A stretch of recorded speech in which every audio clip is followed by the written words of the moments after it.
what made you choose IT as your degree? Well, I actually, for a really long time, really wanted to be in the IT field, but didn't really see any representation of me in it. And so I didn't really believe that I was able to do it. My sister was like, well, I mean, why aren't you thinking about IT? Like, you're so smart, you would be able to do that.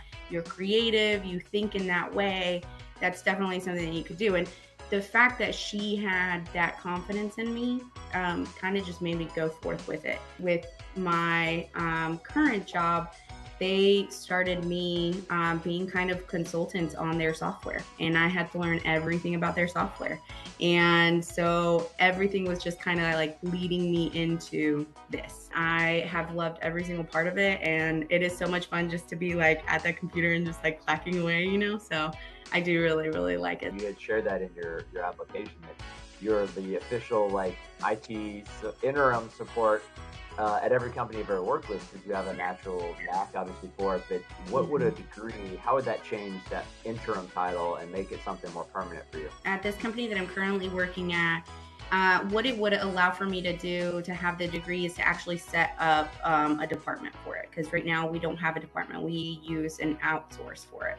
And so, I mean, essentially I could do that, you know, and I could start building all of that within it.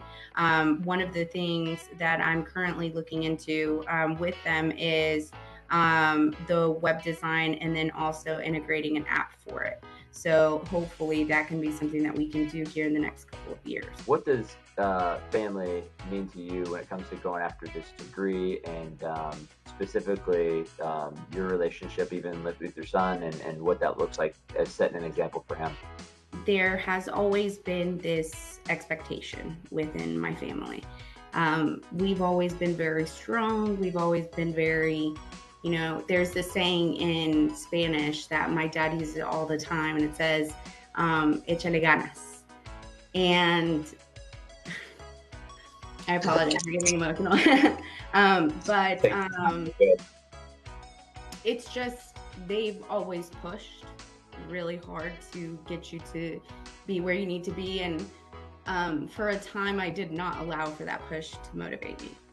And then I had my son, and I realized that not only for him, but for me, I needed to create this world that my parents wanted for me, that they weren't able to create.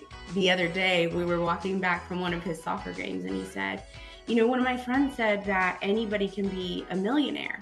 And I was like, yeah, anybody can be a millionaire. And he was like, yeah, but no one in our family. And I was like, no, that's not true. Like, I'm going to be a millionaire. You're going to be a millionaire. We can do whatever it is that we want to do. And me being a single mom and having to work, and then also go to school and take him to his after school activities and everything like that, but still being able to do it, you know, and still being able to be at all of his games and all of his practices and everything. Like, he's, what I hope that he ends up seeing is the struggle and the power to be able to do it. Who are you going to tell first when you get this degree and you graduate? And what are they going to say? I'm going to tell him. I'm going to tell my kid, and he's just going to be so happy. Honestly, he's probably going to be like, oh my gosh, thank goodness. I'm so glad you're done.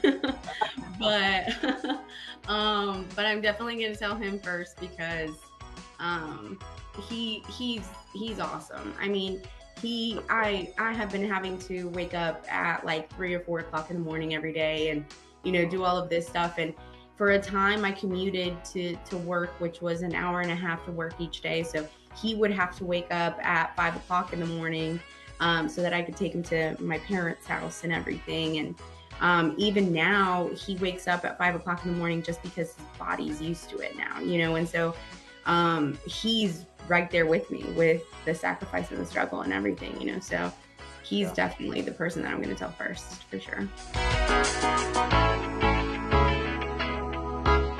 I have to come clean on something, Lynda. So this actually is not an interview, but this is a surprise scholarship award call. You have been awarded the $10,000 opportunity grant from WGU. Congratulations, Lynda. Thank you so much.